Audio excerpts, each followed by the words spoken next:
Kapag ang pogi nakabuntis, sasabihin ng magulang, pakasalan mo ang anak namin. Pero kapag pangit ang nakabuntis, ikulong yang hayop na yan! Random facts. Pagkakaiba ng pangit sa gwapo. Maraming makakarelate dito. Kapag gwapo ang nagbenta ng produkto, sasabihin ng mga tao, ang sipag naman ni kuya. Pero kapag kaming mga pangit ang nagbenta, tatanungin nyo pa kami ng, malinis ba yan? Kapag gwapo ang bumeso sa babae, kikiligin ang mga nasa paligid. Pero kapag pangit ang bumeso sa babae, magre-react ang nasa paligid at sasabihin na, pwede ka kasuhan sa ginagawa mo. Kapag pogi ang nanlilimos sa daan, sasabihin ng mga tao, OMG, tulungan natin si kuya. Pero kapag kaming mga pangit, sasabihin nyo, baka ipang rugby mo lang yan ha. Kapag mahal ang suot ng pogi, wow, ang yaman mo siguro. Kapag mahal ang suot ng pangit, saan mo na naman ninakaw yan?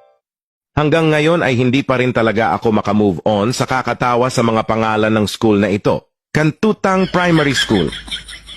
Pangalan palang iisipin mo na puro kabastusan yung ituturo sa loob eh. Bayag National High School.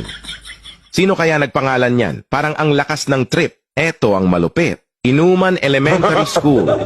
Pag nag-enroll ka yata dito, papasok ka ng gising, uuwi ka ng lasing. Hindi elementary school, so anong school yan? Pero mas okay na siguro yan, kesa naman walang elementary school. Diba?